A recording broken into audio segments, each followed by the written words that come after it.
여러분 한 주간 주 안에서 평안히 지내셨습니까? 오늘도 주의 전에 나와서 예배하는 우리 동원의 가족들과 가정에 주님의 평강과 또 기쁨과 감사가 넘치기를 주의 이름으로 축복합니다. 설 명절 잘 지내셨지요? 이 복된 시간들이 되었으리라 믿습니다. 설 명절 기간 중에 염현숙 집사님 남편인 이기표 성도님 하나님께 부르셔서 아픔도 있었지만 여러분들의 기도와 또 위로로 집사님 가정에 또 힘이 되어 주셔서 이 감사를 드립니다. 우리가 살아가면서 이 끝이라고 하는 말을 사용할 때가 종종 있습니다. 이 끝이라고 하는 말은 희망적인 말일 수도 있고 부정적인 말일 수도 있습니다. 힘들고 어려운 일을 하다가 소망적인 것이 보이게 되면 이제는 그 힘듦이 끝났다라고 했을 때 그 끝은 소망적인 것입니다. 자, 그러나 부정적인 의미로 끝을 경험할 때도 우리에게 물론 있습니다. 우리의 삶의 여정에서 어느 때는 꽉 막혀버린 그러한 경험도 할 때가 있지만 그런 상황 속에서 희망을 보는 경우도 적지 않게 있습니다. 아무것도 없는 상황에서 믿음을 가진 사람들은 소망을 보고 또 가능을 봅니다. 오늘 이 본문의 무대는 빈들입니다. 13절에 예수님께서 빈들에 나가시니 무리들이 여러 고을로부터 여러 마을로부터 따라왔다 이렇게 말씀하고 있습니다. 빈들이라고 하는 것은 아무도 살지 않는 곳입니다. 버려진 곳입니다. 다시 말하면 절망과 같은 곳으로 그냥 끝나버린 것을 상징하는 것이기도 합니다. 오늘 우리가 살아가면서 좌절을 하고 낙심해서 거기에서 우리가 빠져나오지 못한다고 하면 그것이 바로 빈들의 삶입니다. 우리는 살아가면서 많은 문제를 만나게 되는데 그 문제가 좋고 긍정적인 것도 있지만 부정적인 문제도 있습니다. 사실 우리에게서 걱정과 근심이 끊이지는 않지만 문제의 그 상황만 바라보면 낙심할 일들이 더 많은 것이 사실입니다. 오늘 우리가 처한 그 상황을 보게 되면 참 우리 주변에 또 우리 사회적으로 또 이 국가적으로 본다고 하면 힘들지요. 정치, 경제 문제를 비롯해서 총체적인 난국처럼 보입니다. 또한 사건과 사고가 끊이지 않고 우리를 불안하게 합니다. 어떻게 보면 예수님을 따라 나선 사람들이 빈들에 있는 것처럼 오늘 우리의 모습이 지금 그러한 상황입니다. 자, 그러나 이러한 상황 속에서 긍정을 말하고 또 희망을 말하는 사람들이 우리 믿는 사람들인 줄로 믿습니다. 사람들이 이 빈들에서 아우성을 칠 때에 그 빈들에서 기적을 꿈꾸고 하나님을 기대하는 사람들이 바로 우리 믿는 사람들입니다. 오늘 본문의 이 오병이어의 사건은 우리가 너무나 잘 아는 말씀이고 사복음서 그 모두가 다 기록되고 있는 그러한 말씀인데 이 요한복음의 그 기록을 보게 되면 오늘 본문보다 좀 더 구체적으로 기록되고 있는 부분들이 있습니다. 요한복음에 보면 예수님께서 많은 무리가 당신에게 오는 것을 보시고 빌립에게 그렇게 묻습니다. 우리가 어디서 떡을 사서 이 사람들을 먹이겠느냐라고 묻습니다. 예수님께서 이 많은 무리에 대해서 어떻게 하실 것인지 이미 계획을 다 가지고 계시지만 이렇게 물으신 것은 제자인 그 빌립의 믿음을 시험하기 위해서였습니다. 예수님의 그 물음에 빌립은 이렇게 답합니다. 각 사람들로부터 조금씩 받는다고 해도 200데나리온의 떡이 부족할 것입니다 라고 대답을 합니다. 빌립은 계산이 빠른 사람입니다. 이미 머리에서 계산이 끝났기 때문에 예수님께서 물으셨을 때의 구체적인 액수까지 말씀드린 것입니다. 자, 그러나 이것은 주님의 그 사역과 기적을 방해하는 말입니다. 빌립은 계산적인 사람이었기 때문에 군중이 얼마가 되는지 사람의 숫자를 보았습니다. 그 많은 사람들을 보면서 지금 처해 있는 어려움만 보았지 주님을 바라보지 못한 것입니다. 만약에 주님을 바라보았다고 하면 주님의 능력을 체험한 제자로서 주님의 능력으로 이 문제를 해결할 수 있다고 믿음의 대답을 했어야 맞습니다. 이미 제자들은 주님께서 행하신 그러한 능력과 이적을 체험했어요. 나병 환자를 고치고 또 백부장의 하인을 고치시고 혈루증을 앓던 여인도 고치시고 또 회당장인 야이로의 딸 살려주시고 또 손 마른 자나 바람과 바다를 잔잔하게 하는 등 이 많은 기적을 체험하고 능력을 보았기 때문에 우리가 어디서 떡을 사서 이 사람을 먹이겠느냐라고 물으셨을 때에 주님께서 이 군중들을 먹일 수 있습니다. 우리에게 명하시면 순종하겠습니다 라고 말씀드려야 그것이 바로 정답인데 그렇게 하지 못한 것입니다. 그래서 예수님께서 빌립의 그 믿음을 시험하신 것입니다. 빌립은 계한적인 사람이에요. 합리적인 사람입니다. 자, 그러나 이 많은 사람들을 다 먹이는 것은 불가능하다라고 대답을 한 것입니다. 200데나리온이라고 하는 많은 액수의 돈 이야기를 합니다. 한 데나리온이 노동자 하루 품삯이었으니까 얼마나 큰 돈입니까? 빌립은 지금 세상의 법칙을 이야기하고 있는 겁니다.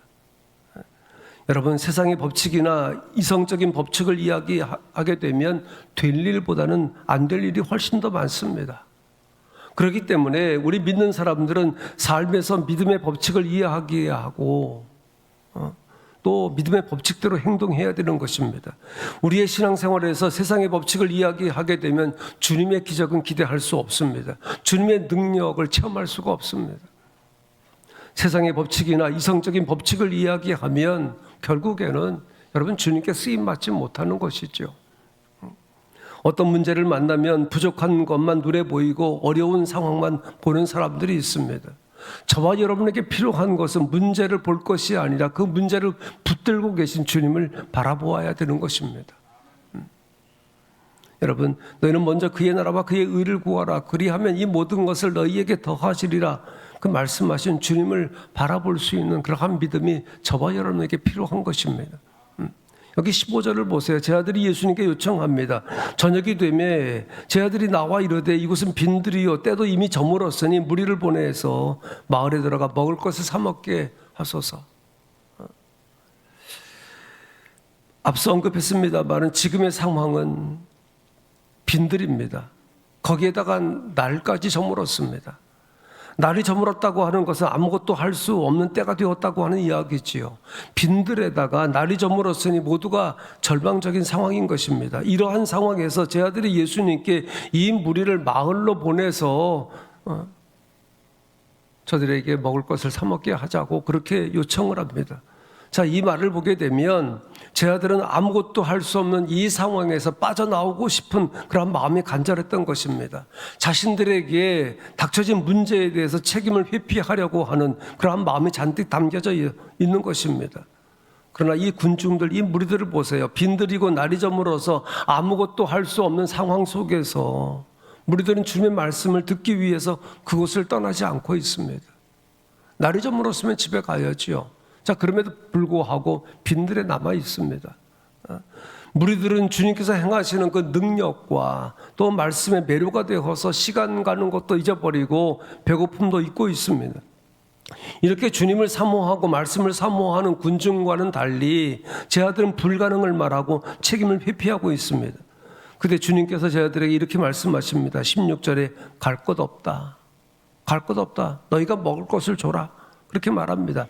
주님께서 이렇게 말씀하시는 것은 제 아들이 무리들에게 먹을 것을 줄 수 없다는 사실을 모르시기 때문이 아닙니다, 여러분. 이 말씀은 제 아들에게 굶주린 자를 돌아보고 그들의 필요를 채워주어야 할 책임이 있다고 하는 것을 일깨워주고 있는 것입니다. 여러분, 주님을 따르는 사람들은 언제나 영적으로 그리고 육체적으로 어려움에 있는 사람들을 돌보아야 할 책임이 있습니다. 주님께서 마태복음 25장에서 이 소자 하나에게 한 것이 곧 내게 한 것이라고 말씀하고 계신 것을 우리가 기억해야 될 줄로 믿습니다. 여러분, 우리 믿는 사람들의 신앙의 삶은 빈들이나 날이 저문 것처럼 절망이나 어둠을 보는 삶이 아니라 주님의 능력을 바라보고 소망을 바라보는 삶인 줄로 믿습니다. 믿음이라고 하는 것은 부정적인 마음을 버리고 부정적인 눈을 감는 것입니다. 신앙을 가졌다고 하면서 부정적인 마음과 부정적인 눈을 가지고 있는 사람은 그 신앙의 능력을 체험할 수가 없는 것이죠. 주님만 바라보고 주님의 능력에 소망을 두는 사람은 빈들이나 날이 저문 상황에서도 주님의 역사하심을 체험하게 되는 줄로 믿습니다. 뿐만 아니라 주님의 능력을 바라보는 믿음의 사람들은 자기에게 주어진 그 책임을 감당하게 되는 것입니다. 주님께서 제자들에게 갈 것 없다, 너희가 먹을 것을 주라 하셨을 때에 제자들은 자신들이 가지고 있는 것은 떡 5개, 물고기 2마리다 그렇게 말합니다. 요한복음에 의하면 이것도 어린아이가 가지고 있던 것이었습니다. 당시에 이 보리떡이라고 하는 것은 가난한 사람들의 음식이었습니다. 그리고 여기에 기록된 물고기라고 하는 것은 옵사리온이라고 해서 어부들이 가난한 사람들을 위해서 그 바닷가에 던져둔 그런 물고기, 그것을 소금에 절여가지고 양식으로 삼았던 작은 물고기들입니다. 자, 그러고 보면 보리떡 5개, 물고기 2마리는 정말 가난한 사람들의 한 끼 식사로 보잘것없는 음식이었습니다.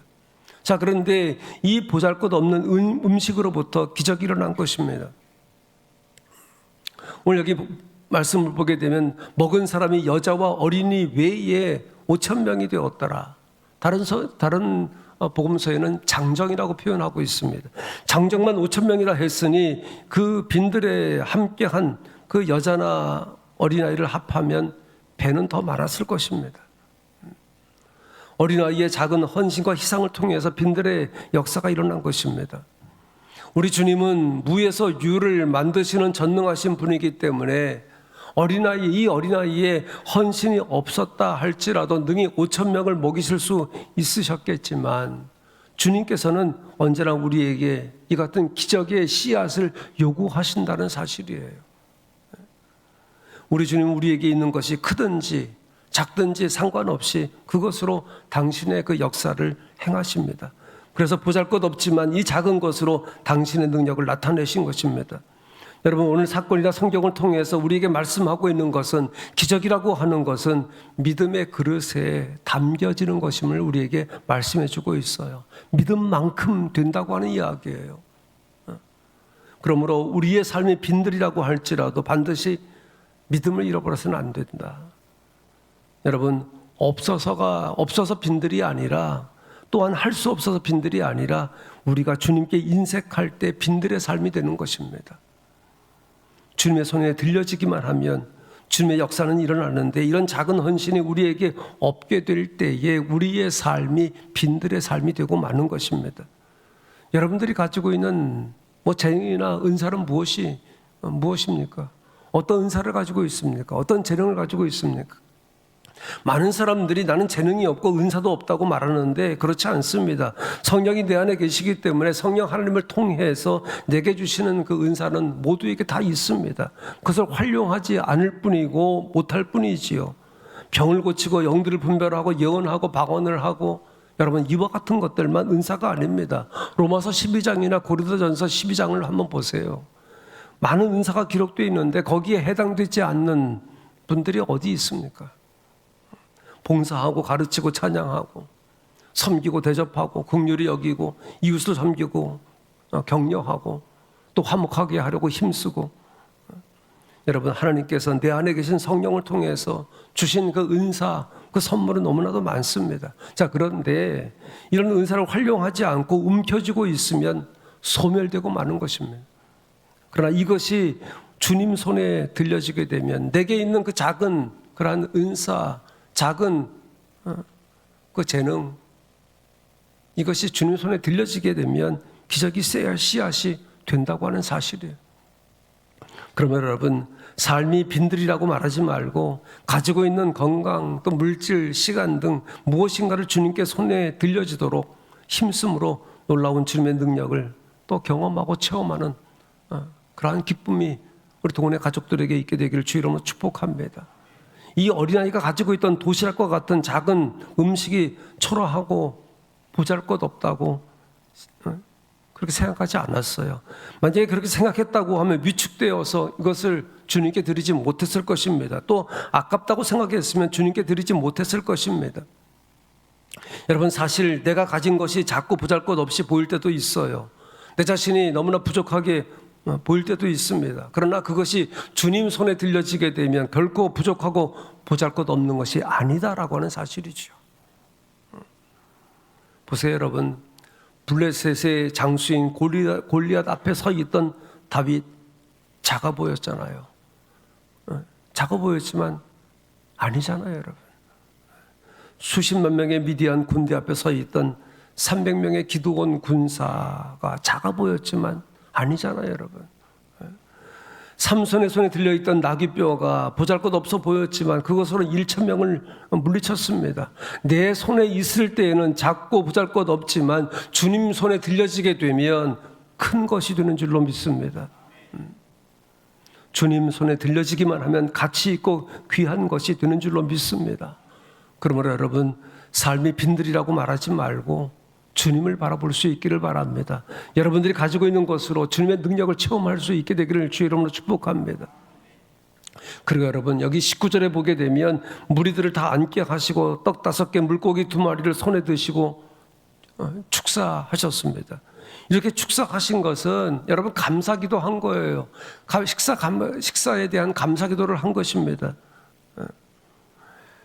우리가 식사할 때 감사기도 하고 식사하잖아요.